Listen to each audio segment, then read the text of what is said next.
Hola, buenas tardes. Soy Ignacio García. Quizás me recuerden de charlas anteriores como Liberalismo en la Cultura Popular 1, Marxismo Cultural, Liberalismo en la Cultura Popular 2, 3, 4. Y estamos en una serie que estamos haciendo de directos para el Instagram del Juan de Mariana sobre pelis liberales y libertarias. Y en el día de hoy tenemos de invitada a Tatiana Castelblanco del Movimiento Libertario Colombiano. Buenas tardes, Tatiana. Hola Ignacio, muchas gracias por invitarme. Gracias a Eso ti. me hace sentir más cerca a España, así sea virtualmente. Muy bien. Entonces, feliz. Esperemos que solo sea así y no ideológicamente a cómo España está, está virando, el viraje que está No, haciendo no, no, España. no. No, mi cercanía con España es porque siento que hay excelentes libertarios, de hecho.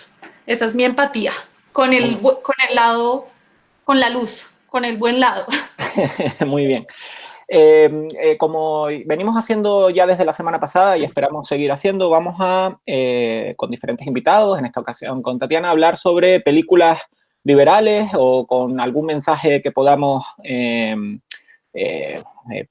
sacar sobre las ideas de la libertad. Y en el caso de hoy, pues entre Tatiana y yo hemos elegido 3 películas de las que vamos a hablar. La Ley de Herodes, a propuesta tuya, que es una película mexicana. Luego, a propuesta mía, El Ciudadano Ilustre, que es una película argentina. Y por último, consensuada, porque si no me equivoco, viste la recomendación de esta película en una de mis charlas y te gustó mucho y quisiste comentarla, que es Still Mine, Quédate conmigo en español, que será la que hablemos en tercer lugar. Bueno, ¿por qué elegiste La Ley de Herodes, Tatiana?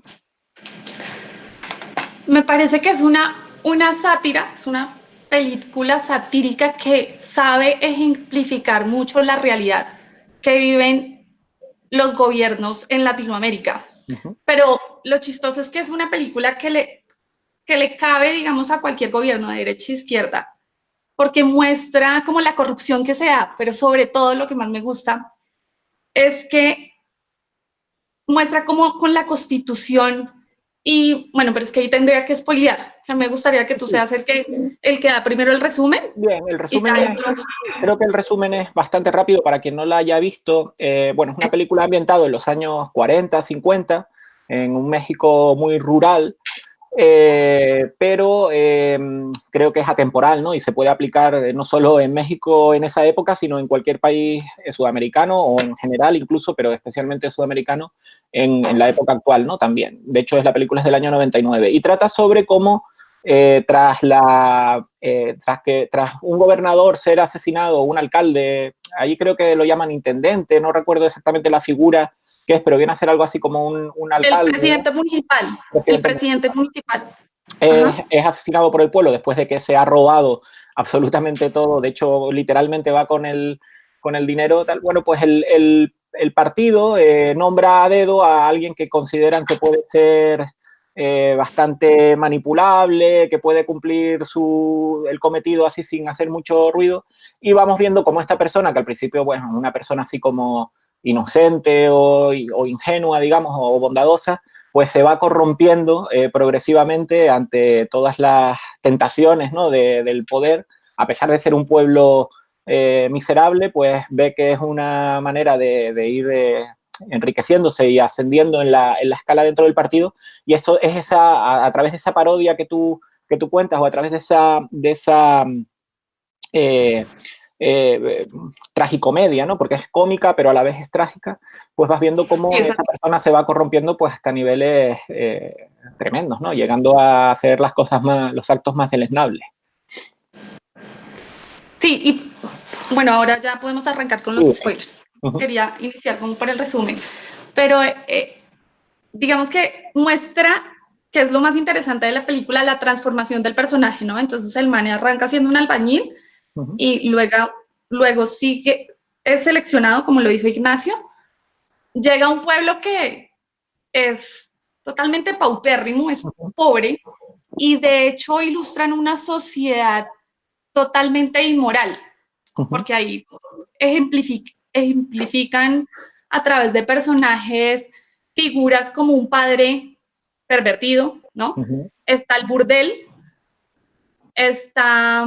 El cura, que también va cobrando por todos los pecados, cobra dinero. Y de hecho acabo de hacer un comentario que puede que a algunos libertarios les choque, y es cuando uno habla de ese orden moral, pero creo que sí es ese reflejo, ¿no? De pronto, no sé si el director tiene una crítica fuerte a la iglesia, porque hace mucho hincapié ahí, pero muestra cómo toda la sociedad ahí ya igual está corrompida, porque él intenta ser bueno, pero después ve que su único elemento, herramienta que tiene para sobrevivir, digámoslo así, es la Constitución, que ahí me parece que hay varias reflexiones que sacar, y un arma que yo lo puedo representar metafóricamente como el monopolio de las armas que tiene el Estado, ¿no? Y esa es mi reflexión, cómo a través de la ley, no sé si pasa en España, pero en Colombia la gente es súper legalista. Entonces, en todos sus argumentos es como si lo dice la ley, ya es bueno, y no hay lugar, perdón, como que se oscureció, no hay lugar a que la gente reflexione la ley es buena o es mala, sino porque ya está en la ley, ya lo asumen. Y es el caso que pasa con los impuestos. Y ahí se ve. Entonces el man empieza a poder cobrar como tributos, además se los roba, amparándose en la ley y en el arma que le da este gobernador cuando él va a decirle, venga, no hay plata, ¿qué hago? Y le dice, sus herramientas son la Constitución y el arma. Y el arma, sí. De hecho, la película tiene mucha simbología. De hecho, arranca con disparos a la Constitución, es decir, se ve cómo disparan a la Constitución. Luego hay muchas escenas en la que están leyendo la Constitución y van arrancando páginas, las páginas que no interesan. Claro, van arrancándolas. Y creo que es lo que uno ve en la realidad que hacen los políticos. Y también está la escena en donde la misma Constitución la vuelve en un hueco para guardar la plata que se roban. Sí. Está muy llena de simbología y es muy, muy eficaz en ese sentido. A mí me gustó mucho cómo utilizan esas metáforas que son, bueno, algunas bastante evidentes y otras más sutiles. Luego tienes también, en el sentido metafórico, aparte del cura, como representa la religión, tienes al americano. No sé si recuerdas, el americano que primero le ayuda a la rueda pinchada o a arreglarle el motor en medio de la carretera. Mira que la figura del gringo, digámoslo así, porque ahí es el gringo, me hace como cuestionarme si realmente el director es más como liberal o si es como un anarcocomunista, porque siento que trata de tirar pullas a esa figura gringa que es la que se quiere aprovechar de México, ¿sí? Como que tiene ese fondo. Claro, yo la tomo, me parece que nos la puso esa película en bandeja de plata, por lo que ya les conté que ejemplifica cómo la ley es utilizada y un arma, y los políticos con eso ya hacen de nosotros, digamos que nos ponen en esa posición de servidumbre. Pero la figura del gringo sí me hace cuestionarlo, y lo de la iglesia, porque es muy crítico con eso, y también con mostrar cómo el gringo se aprovecha del pueblo, que es ese discurso antiimperialista de Estados Unidos, siempre se aprovecha de todos los países. Llega a aprovecharse de la propia esposa del protagonista. Sí. Uy, sí, total. O sea, además en su propia casa. Se le mete a su rancho y... Sí, efectivamente pues, hay ese subtexto de crítica al imperialismo yanqui, a ese discurso tan manido, ¿no? de los países sudamericanos. Pero bueno, también ayer precisamente hablaba en otro directo para otro canal sobre Bienvenido Mr. Marshall, que también en la época de los años 50 españoles también se pintaba al americano de esa manera, ¿no? Como un salvador, pero que a la vez es como también tirano o aprovechado, ¿no? Pero bueno, eso, claro, también queda a la interpretación del público. Sí. Y efectivamente la película está llena de muchas metáforas que se pueden interpretar a varios niveles, ¿no? De hecho, tú piensas... a mí me hizo reflexionar la película sobre esta famosa frase de Lord Acton, ¿no? Que dice que el poder corrompe y el poder absoluto corrompe absolutamente. Pero ¿tú piensas realmente que es el poder el que corrompe o de alguna manera el poder atrae a los corruptibles, a los que tiene el incentivo para atraer a los más corruptos? Yo creo que es la segunda, atraen los que ya son corruptibles. Y de hecho también me cuestioné eso porque el man arranca siendo bueno. Entonces yo decía, ¿es la política la que corrompe o son esos políticos, esas figuras que habían ahí? Entonces es ese debate que uno da de ¿es primero el huevo o la gallina? ¿No? Entonces yo decía, bueno, en realidad ahí en la película era muy, muy claro cómo mostraban que eran esos políticos los que lo corrompieron. Y de hecho, fíjate que ellos hacen muy bien su análisis para escoger a Juan Vargas, que es el que llega de presidente municipal, porque decían que era manipulable. Entonces Sí. me parece que es más la segunda opción que tú planteas. Sí, antes tenía la tendencia a creer eso, ¿no? En que la política corrompía y que llegaban allí con buenísimas intenciones y tal, y no dudo que haya un porcentaje de políticos que efectivamente lleguen con esas buenas intenciones y luego terminen corrompiéndose, pero me da que simplemente el sistema de incentivos es tan perverso que los que escalan son los que entran ya con la idea clara de la corrupción, ¿no? Sí, Tienes que que son tener susceptibles a eso. ese punto de Ya tienen psicopatía. como una predisposición a eso. Exacto. Yo Sí, también creo, o por lo menos el coincido. sistema actual potencia más lo segundo o permite más lo segundo que lo primero, ¿no? Tal cual. Habíamos hablado de que íbamos a intentar ver las otras películas de esta misma serie dirigidas Ah, por Luis espérate, Estrada. algo que quería decir ahí para cerrar Uh-huh. de La Ley de Herodes, que de verdad se la recomiendo a los que la puedan ver, y es, bajo el debate que estábamos dando, es precisamente, si fuera una sociedad libre, Uh-huh. no hubieran podido robarlos de esa manera o corromperlos a través de la Constitución. O sea, si realmente se,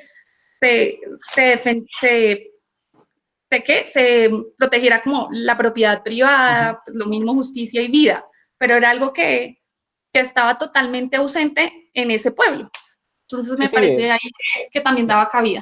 está claro que, digamos, desde la base, como se suele decir, no, eso que decías antes, el huevo o la gallina, pero es verdad que al final la sensación que deja la película es que la política es simplemente la traducción o la plasmación del conjunto de la sociedad, al fin y al cabo, ¿no? Es decir, si la sociedad tiene malas ideas, tiene malos principios, malos valores, pues Claro, es ilógico pensar que los políticos vayan a ser diferentes. sí, te diste cuenta que cuando él llegaba, como a hablarles, ellos eran los que lo sobornaban, o sea, de una, querían ser ellos los que lo sobornaban, y Sí, sí.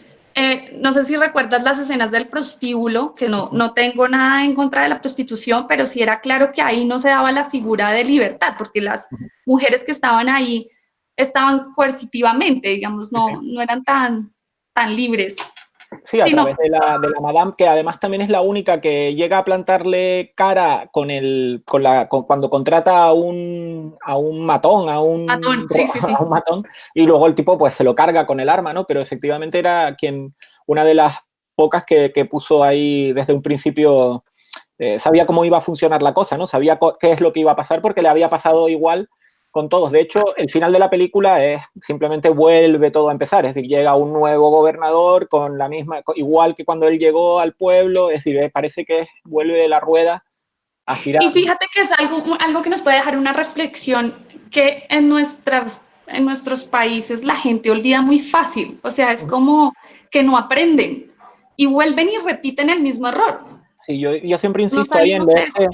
en leerse el libro de Jean-François Rebel, que es El conocimiento inútil, que viene a decir eso, es decir, tenemos un montón de conocimiento, de información sobre eventos históricos, sobre cosas que pasan siempre así y demás. Y sin embargo, todo el mundo eso repite la frase de hay que conocer la historia para no repetirla, y sin embargo nos empeñamos en repetirla repitiendo siempre las mismas fórmulas erróneas o equivocadas y bueno, la película da esa sensación también, ¿no? de que vuelve a la rueda a girar, ¿no? Sí, Que no tal cual. tiene, Como no que tiene ya fin. estamos en un ciclo viciado. Exacto.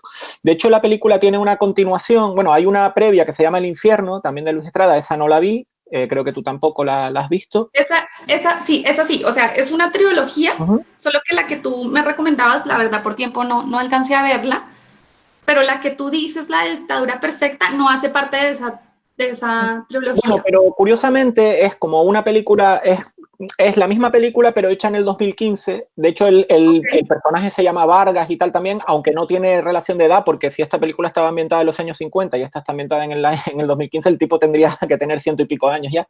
Sin embargo, lo hace el mismo actor, se llama igual. Es simplemente, yo creo, una especie de remake actualizado de la película, y en vez de ser en un pueblo y tal, pues en la sociedad actual, está Twitter, está tal, y es como como con la prensa, el político se encama con la prensa a través de licencias, prebendas, sobornos, contratándole otro tipo de cosas para desviar la atención o digamos que la televisión en este caso maximice los problemas que al político de turno le interesa y minimice o esconda los verdaderos problemas que están teniendo, ¿no? Entonces, si había un caso de corrupción, pues el de la tele luego se inventaba cualquier otra o desviaba la atención a cualquier otra noticia. Luego, cuando ya había una cosa insostenible, resulta que hay una noticia de unas niñas que secuestran y en realidad las han secuestrado ellos mismos y tal para generar una noticia con polémica, empiezan a hablar de que si los padres estaban en divorcio, no sé qué.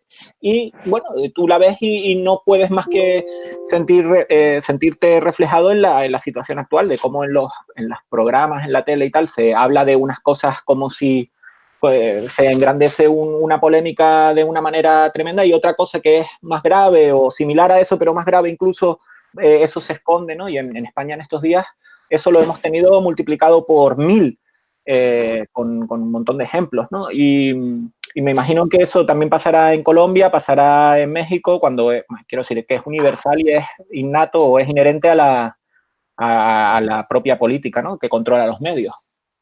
Claro, pero lo bueno es que la tecnología nos ha dado las herramientas hoy para tener más facilidad de escoger la información. Me parece a mí que es una gran ventaja. O sea, sí creo que los medios se nota que están en declive.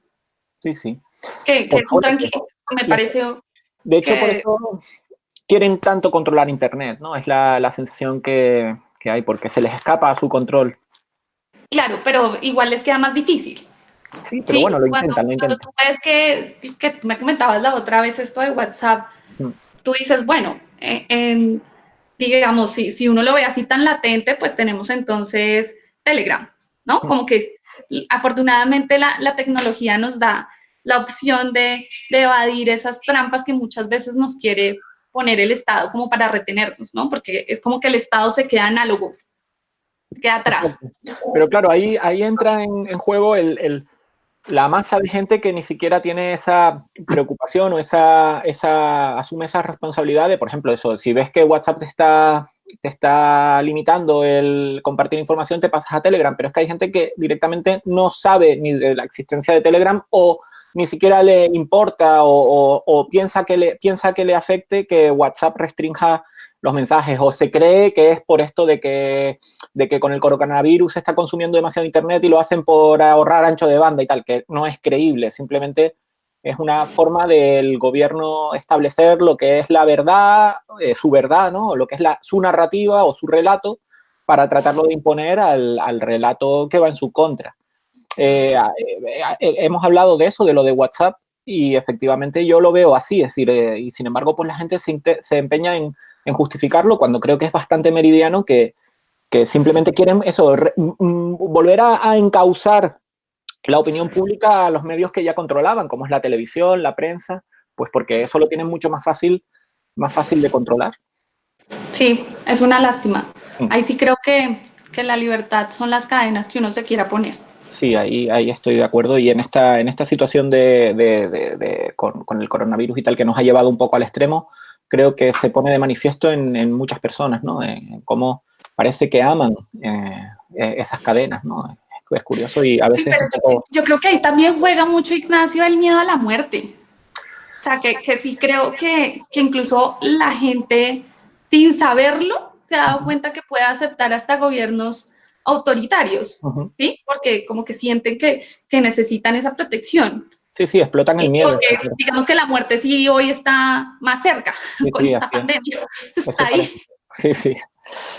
Claro, digamos que mi opción, en mi caso, sí siempre fue desde un inicio responsabilidad individual y con mi familia tomamos las medidas, pero nunca es pensando como esperando qué dice el gobierno, no, nunca fue así, fue qué podemos hacer nosotros. Sí.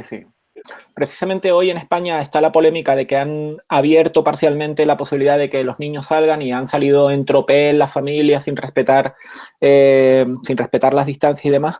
Y a mí me preocupa eso, es decir, a mí me gusta hablar de actitudes libertarias, no tanto de ideología, o estoy intentando hablar más de actitudes, y yo creo que en España y en Colombia, creo que me estás confirmando esto que pienso, hemos sido precisamente los más libertarios, los más liberales, los que tenemos un mayor sentido de la responsabilidad, los que no hemos tenido que esperar a que el gobierno nos dijera que nos confináramos o que mantuviéramos las distancias o que nos preocupáramos de esto. Al contrario, es decirle, por no hacerle caso es que estamos mejor, vamos a decirlo así.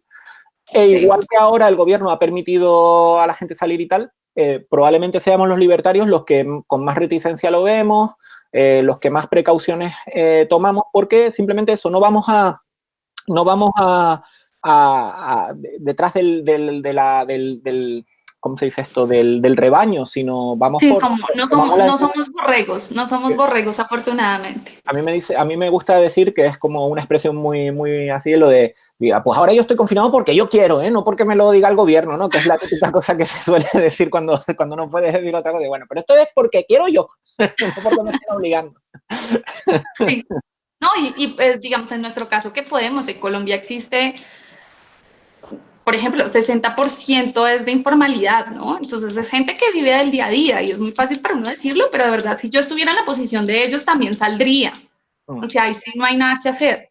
Sí, Si sí, no tengo para comer, tengo que ir a rebuscarlo. está claro, es decir, pero ahí yo diferencio entre efectivamente, cuando estás confinado y necesitas para comer, pues por los motivos que sea, no has tenido la posibilidad de ahorrar, pero lo que hablaba de hoy es simplemente salir a pasear y demás. La gente parece que el gobierno ha dado permiso para salir a pasear y la gente pues se olvida de todo. Es decir, también es verdad que con la desinformación que hay y la poca seriedad o poca profesionalidad que se está viendo en las medidas gubernamentales, pues la gente actúa con esa misma irresponsabilidad o esa misma poca seriedad, ¿no? Se lo toma como, bueno, esto ya se acabó, o venga, alegría, ¿no? Y es lo que me entristece, ¿no? Ver que no hay un espíritu crítico o un espíritu de desconfianza, sino de eso, de credulidad total y de confianza total en lo que diga el gobierno, con lo cual, pues, las consecuencias no sé cuáles serán, ¿no? Sí, ¿te acuerdas que el otro día te preguntaba, Ignacio, ¿tú consideras que existen unos valores liberales? Entonces hacíamos el ejercicio de evaluar como qué valores tenemos nosotros que nos distinguen del resto. Respeto me parece uno, digamos que los libertarios, claro, no podemos coincidir, pero no somos coercitivos Si no tratamos contra de la opinión imponer, del otro, no tratamos de cosa imponer. contraria que uno sí ve en la persona, digamos, de izquierda radical, que totalmente, o sea, es bajo la coacción. Otra me parece la introspección, Mira, yo como tengo... esto que tú dices de la crítica, de pensar, bueno, estamos haciendo las cosas bien, la austeridad es otra, como pensar en el ahorro, siempre en clave de de futuro, ahorro, sí. de trabajo ahorro, sí, porque precisamente somos, o sea, como que mucho más conscientes de esa responsabilidad, que no estamos esperando a que venga un salvador, sino de qué puedo hacer por mí, cómo puedo prever. En cambio, cuando tú ya de una le echas la culpa al otro, estás esperando de un externo, es muy difícil que logres hacer una buena planificación para prever. Perdón, está sonando. Fíjate que lo que comentas, sobre todo de esa introspección, yo el otro día reflexionaba sobre lo siguiente. Tengo la sensación, ¿no? Es una sensación, esto no es un estudio exhaustivo que haya hecho, pero yo creo que cualquiera que haya observado así, puede llegar a la misma conclusión, y es que uno se hace comunista o socialista, pero bueno, sobre todo eso, comunista con los colegas, con amigos. Te vas haciendo comunista en manifestaciones, en fiestas y cosas así. Mientras que el liberal se hace a solas, estudiando, leyendo, investigando, ¿no? Es un trabajo más individual en ese sentido, mientras que el ser comunista y tal te haces así. Yo, de hecho, me gustan mucho estos vídeos en los que salen a la calle a preguntar a la gente en manifestaciones y tal, y hay manifestaciones y les preguntan a la gente qué están defendiendo, qué no están defendiendo, y ni saben, simplemente están allí pues porque es lo que toca, están allí con los amigos, están allí con el sindicato o con lo que sea, ¿no? De estudiantes o con lo que sea. Y yo creo que hay mucho de eso, ¿no? No sé si es un sesgo que tengo yo o un prejuicio que tengo en este sentido favorable hacia el liberal y desfavorable hacia el que no lo es, pero ¿tú has notado algo por el estilo? Sí, creo que es más la gente qué pena utilizar esta palabra, pero que es más borrega, porque es que cuesta más tú tomar las riendas de tu vida, es mucho más difícil. En cambio, es más fácil seguir la corriente. Podemos emplear la palabra gregario y así no se sienten insultados porque muchos ni la conocen. Entonces... Ok, la que se... Sí. Sí. ¿Te parece si seguimos con la otra película? Sí, sí, de hecho, en esta creo que la del Ciudadano Ilustre, que es la película argentina, creo que hay mucho de eso, de esto que estamos hablando, ¿no?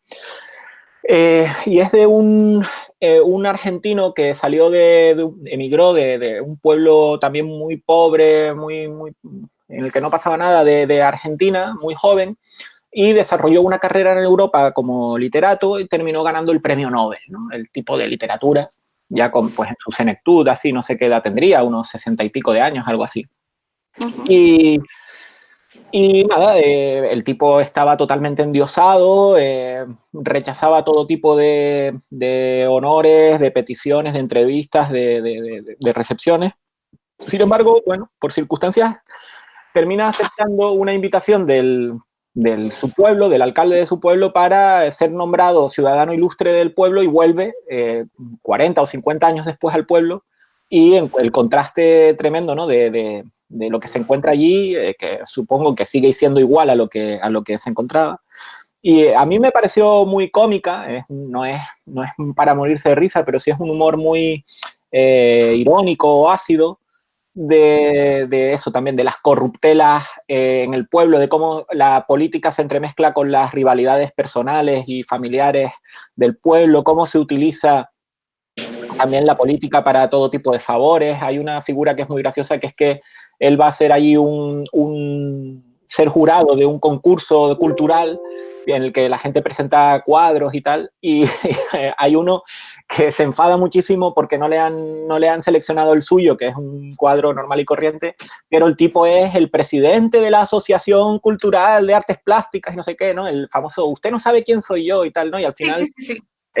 Dice, no, pero este tendríamos que elegirlo porque es el del hijo de no sé quién y este es el de la prima del intendente de no sé dónde. ¿No? Y me parecía muy, muy simpática. ¿Qué te pareció a ti esa película? Me pareció buena, digamos, no me mató, pero sí me pareció una película buena, sobre todo porque muestra cómo el escritor, el que se gana el Nobel, el personaje principal, empieza con un discurso súper anti-élite, ¿no? Y al devolverse a su pueblo empieza a desaprender. Sí. Y a demostrar sus contradicciones, ¿no? Es esta falsa humildad. Exacto, yo creo que la falsa humildad es la clave de la película, la falsa humildad. Sí, falsa humildad, literal. Y de hecho tiene un cierre, ¿no? Un buen cierre, porque él empieza con su discurso con una falsa humildad y me parece que sí evidencia en las escenas cómo trata a la secretaria, cómo trata, ¿te acuerdas de la escena cuando lo recogen en el aeropuerto en Salas, en Argentina, y el man de uno asume que es en la camionetaza que lo van a recoger, y dos, le dicen, bueno, no, es en este carrito, y el man se iba a subir atrás, ¿no? De tú, mi chofer, o sea, es esto. Entonces, me parece que se asemeja mucho a la realidad, que es cuando uno ve a los progresistas con este buenismo, de no, es que hay que hacer, pero uno dice, venga, ¿y usted qué hace? O sea, usted, no es el servir desde solamente la retórica, porque se queda en eso, en la retórica, desde solo el sentir, pero es que el servir implica una acción, ¿sí? Es un llamado a que tú hagas. Sí, sí. Entonces, me parece que evidencia eso, como el man súper, no, la élite, y después se contradice con su comportamiento, que luego va cayendo en cuenta, ¿no? A lo largo de la película. Sí, sí. No sé si, por ejemplo, te acuerdas de la escena en que uno de los del pueblo le pide ayuda para comprarle una silla de ruedas a su hijo. Y dice, y el man que ayude el Estado, para eso está el Estado, dice. Sí. Para eso es el Estado. Sí. Pero después en este concurso, cuando hace la premiación, que ya es casi al final de la película, que esta para mí fue la parte más chévere, pues con un discurso bastante liberal, es cuando hace una crítica al alcalde que dice que deben apoyar a preservar la cultura y a recibir subvenciones, ¿sabes? Entonces el man dice, un momento, o sea, como dice, no hay mejor política pública cultural que es que no la haya. No tener porque siempre es como es débil, es frágil, hay que ayudarla. Y fíjate que esto no se traslada a la cultura, sino a muchos aspectos, temas como el de las mujeres, ¿sabes? Como miles que siempre es a debilitar una figura para victimizarla, entonces, ¿qué necesitas? Ayuda del Estado, ¿no? Y el man cuenta un ejemplo de una tribu africana que dice, mira, esa tribu jamás utilizó la palabra libertad, porque es que son libres. Porque eran libres. O sea, no había necesidad. Esa parte fue la que más me gustó y creo que entonces decía, la gente que más utiliza la palabra cultura es la más inculta, es la más peligrosa. Y fue buenísimo porque en la escena se evidencia el tipo que es el presidente de la Asociación de Cultura, es el primero que le tira sillas, con todas las groserías diciéndole, entonces me gustó, esa escena fue de mis favoritas.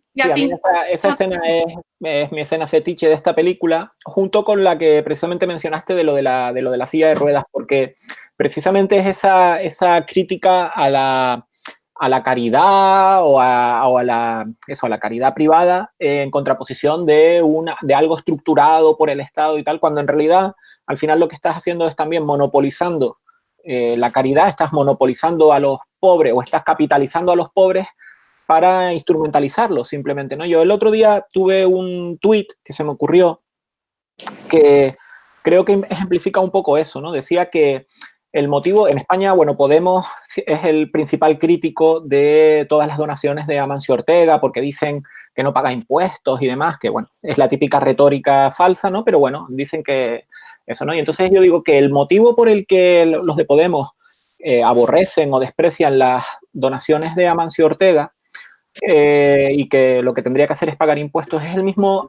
motivo que hay detrás de cuando un yonki te pide dinero para comer y te desprecia que le des un bocadillo, que le des de comer, sino que lo que quieres es el dinero, porque realmente utilizan eso, en este caso los pobres, bueno, la cultura, homosexuales, mujeres, cualquier colectivo que puedan victimizar de alguna manera, lo utilizan simplemente para justificar el cobro de impuestos y luego ellos repartirlo entre lo que consideren, ¿no? Es decir, en sus cosas, en sus lo que se ha venido a llamar aquí en España chiringuitos, ¿no? En sus diferentes, pues, lobbies a los que tienen, pues, aclamándolos y cambiando ese relato, esa opinión pública, vamos a decirlo así, a través de todo tipo de incentivos como subvenciones y demás, ¿no? Y entonces yo creo que la película en ese sentido lo refleja muy bien. Hay que decir que la película no es liberal, ni muchísimo menos. No. Pero sí el mensaje... Pero sí algo chévere que rescato de ahí es de esa misma escena que contamos que el tipo da ese discurso donde dice, no, esta gente no fue la que ganó, esa es la peor pintura, pero con esto de la cultura es lo de los órdenes espontáneos. Esos son órdenes espontáneos, entonces por tanto no se necesita mediante una planificación cuidar. Y lo mismo, pues como tanto también si eres gay, eso surge espontáneamente, o sea, no hay necesidad de hacerle un control a eso. Sí, estoy de acuerdo. Bueno, y por último, yo creo que esta sí es una película, yo creo que netamente libertaria, la de Still Mine, Quédate conmigo. La amé. Muchas gracias, Ignacio. Esa recomendación la vi en una de las charlas de Ignacio que hacen de marxismo cultural. Para los que la quieran ver, ahí las encuentran en Juan de Mariana. Para la gente de Colombia que no conozca, que nos esté viendo. Y de verdad, muchas gracias, porque es la mejor recomendación de la vida. Me encantó. Creo que es una película además inspiradora. Sí, coincido. Tiene un buen final, que eso me hace tener esperanza. Porque te contaba que me vi una en Netflix que se llama Yo soy Daniel Blake, pero a diferencia de esta, que digamos que también muestra los obstáculos del Estado, me dejó con ira. En cambio, esta de Still Mine me dejó feliz, porque es una película que se trata, no sé si quieras dar tú el resumen o lo doy rápidamente. Resúmela tú, si te parece. Ok, es una pareja adulta, mayor, viejitos ya, divinos ellos, y son como survivalistas, ¿no? Entonces tú los ves viviendo en el campo y haciendo todo por ellos, ¿no? Y muestra, digamos, ese apoyo, hablemos de actitudes de un hombre que ha sido trabajador, como con sus propias manos construye todo al lado de su esposa, ¿sí? Como tienen sus hijos que viven en el mismo pueblo, que cuestionan ciertas formas de vivir de sus papás. Ahí creo que podríamos hacer una reflexión para nosotros mismos, para los libertarios, que uno a veces es libertario para afuera, pero de pronto dentro de su familia uno no respeta mucho las decisiones de sus padres, de sus hermanos. Que esto en la película se veía, ¿no? Cuando las hijas eran, no, papá, pero ¿por qué tienes el Porsche en la casa? Y como que sufría por estilos que tenían sus padres. Y le pasa a uno también en la vida, ¿no? Que a uno le cuesta como, o sea, como, es como, eres como intrometido y no los dejas ser, que es lo que uno de libertario siempre dice, no, la filosofía libertaria coloquialmente es... deja vivir. Exacto, ¿sí? No me jodas y no te jodo. Esa es la definición técnica, acabas de dar tú. Sí, claro. Entonces uno la puede decir para el exterior, pero claro, pero en el interior creo que sí, para hacer, digamos, una autocrítica es más complicado. Bueno, el caso es que empieza a mostrar la película el avance como los obstáculos que va poniendo el Estado. Yo no sé si recuerdas la escena en que el señor vende fresas, ¿no? Y entonces se va a venderlas. Además me encanta porque esa escena pasa acá en Colombia con el agro. Colombia, pues, vive el agro. Y el Estado va poniendo regulaciones que lo que hacen es perjudicar a la gente más pobre, ¿no? Correcto. Contrario a lo que los progres dicen que los libertarios solo pensamos es en la gente rica, no, totalmente falso. O sea, si algo defiende el libre mercado es a los que menos tienen. Entonces, en esta escena, él va a venderlo a la tienda y el señor le dice, no, es que ya no le podemos comprar esas fresas porque no cumple con las regulaciones y tal. Tal cual, porque no tiene un camión con refrigeración, oiga, es un señor, y el man le dice, vea, están frescas. No, porque eso acabo de recogerlas a 5 kilómetros, sí. Tal cual. Entonces es como cuando lo que le pasa a uno en la vida, como que uno tiene todo el ánimo de emprender y empieza a encontrarse con esos obstáculos que se los pone el Estado, esta zancadilla que uno le pone día a día el Estado. Entonces esa escena me gusta, sin embargo me gusta como la obstinación, como las ganas de salir adelante del señor, ¿no? Además con plena convicción. De hecho, su gran lucha contra el Estado, en este caso, es porque él quiere construirse una casa él mismo en su propio terreno para además que la mujer en su enfermedad y tal pueda estar más cómoda y mejor cuidada. Y sin embargo, pues el ayuntamiento o lo que sea le pone todo tipo de trabas, tiene que tal, cuando el tipo además es un constructor de primera categoría que ha trabajado en la industria maderera, que a su padre le enseñó, también. Su abuelo le enseñó, sí, y su abuelo y tal, y el tipo, el otro, el ingeniero o el técnico y tal, no, es que esto todo no tiene el certificado de no sé qué y tal, y el tipo dice, pero ¿qué me está contando? Si he tenido esta madera secando al sol, no sé qué, durante tantos días, y después decir que incluso probablemente y le dice, mira, tómate el tiempo, y mira que eso nos da varias reflexiones. Claro, uno de lo que decía que creo que tienen en común con la ley de Herodes, como mucha gente a veces no se toma el tiempo de reflexionar y decir, esta ley es lógica, y como pasó que antes la esclavitud, por ejemplo, era legal, pues eso no significa que era buena, o muchas cosas que ahorita tenemos leyes totalmente incoherentes, porque la gente dice, no, ahí está. Entonces era lo mismo eso.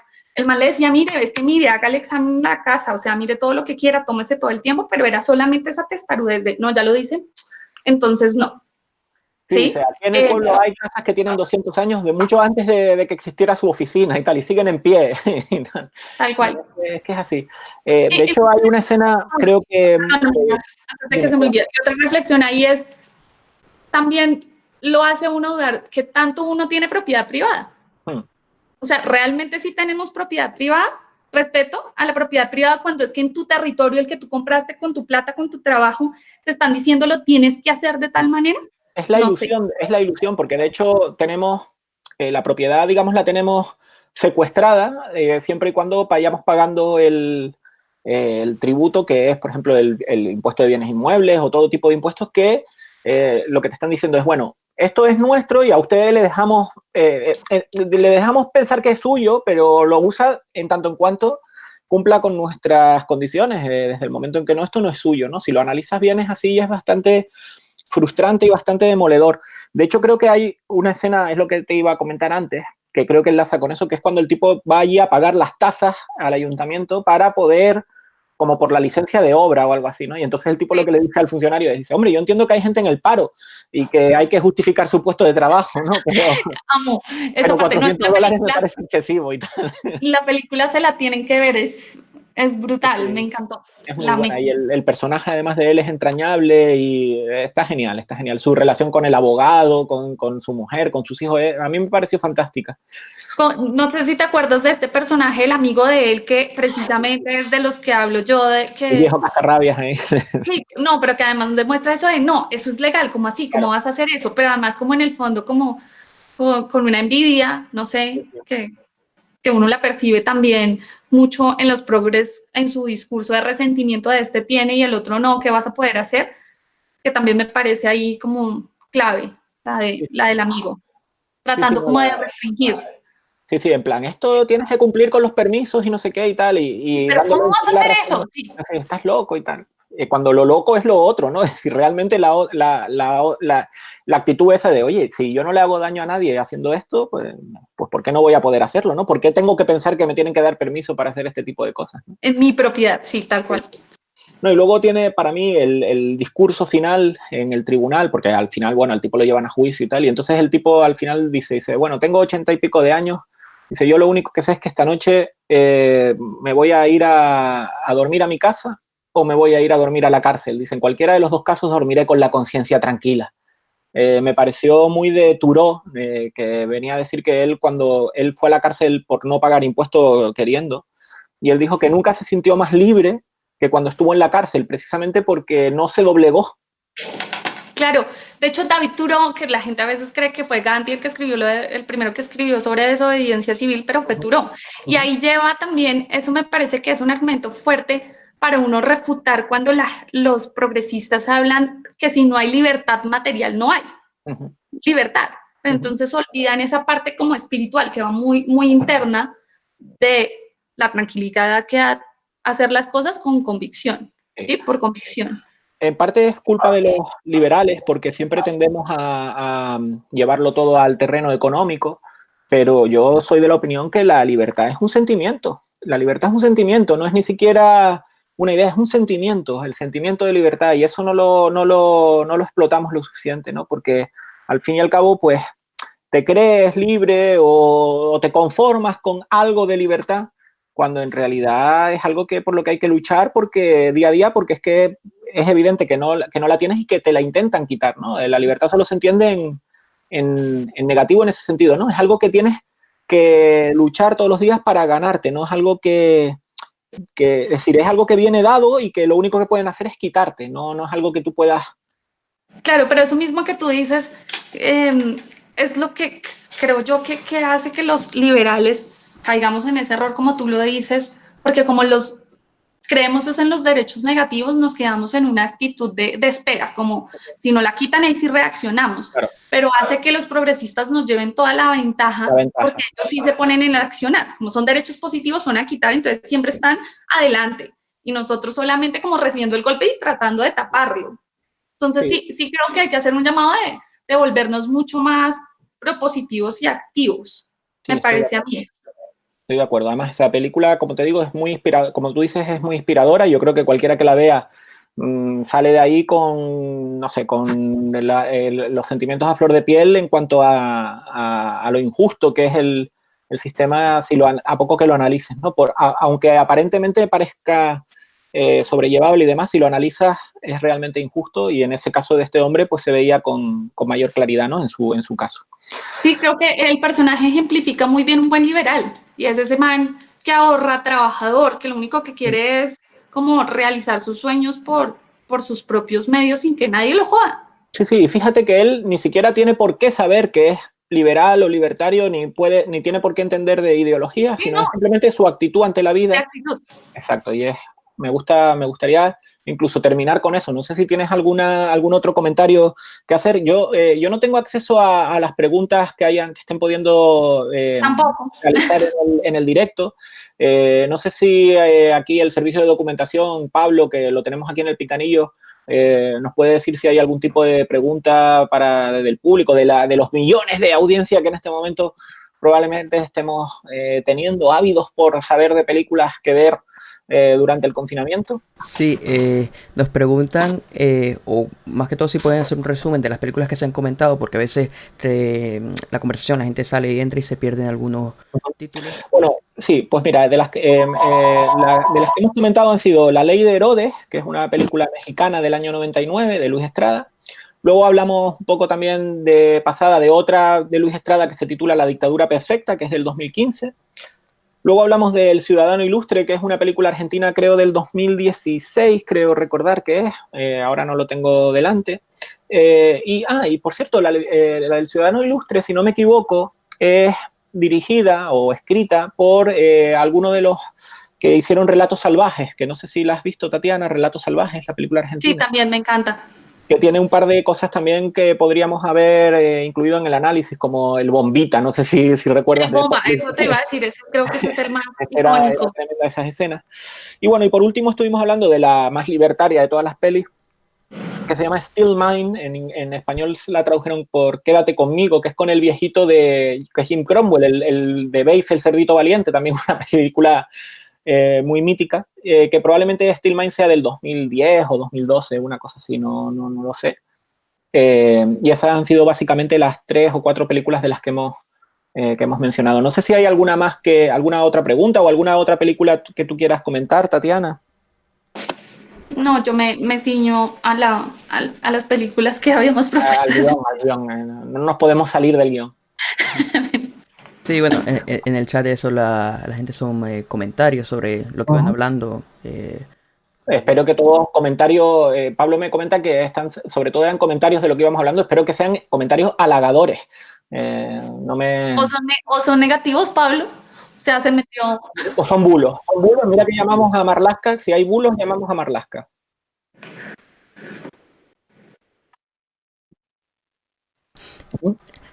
Comenta uno que si bien la película transcurre en México, supongo que la Ley de Herodes, pero hoy en día en España o en cualquier país europeo es tan fácil montar una empresa, y me refiero a una panadería, es fácil. O sea, supongo que sí pone en duda que también habla de las trabas que también existen en todos los demás países, no solo en México.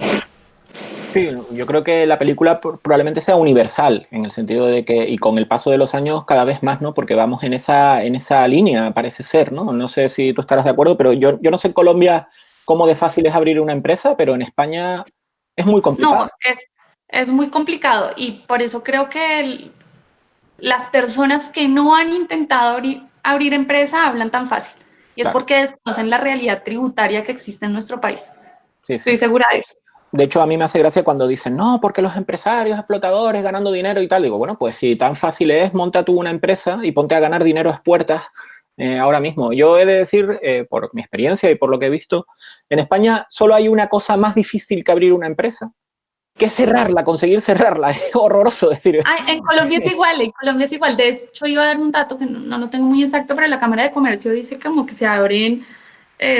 no sé, de las 10.000 empresas que se abren, se cierran el 98%, pero además es difícil cerrarla, ¿no? Es como todo ese papeleo que hay que hacer burocrático, te hace que tú digas, suerte. Es como las 12 pruebas de Asterix, ¿no? Que te van mandando de una ventanilla a otra, y yo creo que es con la simple intención de que esa empresa siga generando deudas o siga generando obligaciones tributarias para reclamártela con el tiempo, ¿no? Usted hace, no sé, mire, pero yo esa empresa la cerré ya, pero es que no presentó tal papel y entonces no quedó del todo liquidada y usted, por arte de magia, usted ahora nos debe 500 euros más y tal. Tal cual, es igual. Es así. Es igual en Colombia, es una pesadilla. Pablo, ¿hay alguna otra pregunta, sugerencia, amenaza, no sé, algo que no... Bueno, amenazas no. Yo me atrevería a... Bueno, hay uno comentando que si pueden hacer uno de películas más mamertas. Estaría bien. Hombre, hay catálogo donde elegir, casi que puedes elegir al azar. Sí, yo creo que lo difícil es encontrar películas libertarias, es muy difícil. Exacto. Por eso a mí esa de Still Mine me encantó. Bueno, aunque yo hago un ejercicio, debo decirlo, así sean películas mamertas, yo intento verlo desde mi óptica liberal, entonces algo le tengo que sacar. Sí, no, pero sí, yo creo que deberíamos para próximas ediciones, que por cierto, voy a aprovechar, Pablo, y a anunciar que el próximo domingo tendremos al doctor Arévalo, al doctor José Ramón Arévalo, que va a hablar conmigo sobre La vida de los otros, gran película, sobre En el filo de la duda, un telefilm sobre el SIDA y vacunas y tipo de investigación científica y todo este tipo de cosas. Y Rocky 1, que le vamos a exprimir el juguillo libertario la próxima semana. Pero creo que sí podría ser interesante para próximos vídeos hacerlo también de películas iliberales, películas iliberales, películas Eso es lo que mamertas. hay. Es más, yo creo que el nombre de la sección podría ser ese, películas mamertas. Y yo lo que Pero hago en es, España sí entienden mamerto, porque allá es bueno, perro flauta, ¿no? pero suena mejor, suena más divertido. ¿Mamerto que perro flauta? Sí, A mí perro flauta me parece bastante gracioso. también, bueno, podemos hacer películas mamerto-perroflautísticas, que es Eso. un título corto y apropiado, así. Y nada, pues Tatiana, yo creo que lo que tenemos es que te mando ese trabajo, que es que vayas recopilando películas Listo. mamertas hispanoamericanas o en general, pero que a ti te gusten y en futuras ediciones volverte a tener de invitada, no sin antes agradecerte tu participación en el día de hoy. ¿Qué tal lo has Muchas pasado? gracias. Bien, muy bien. O sea, debo decir que yo soy cero en vivos, pero me gustó el ejercicio. Muy bien, pues Gracias por la invitación al Juan de Mariana y a ti. a ti, gracias a ti por acudir. Pues Pablo, si no hay más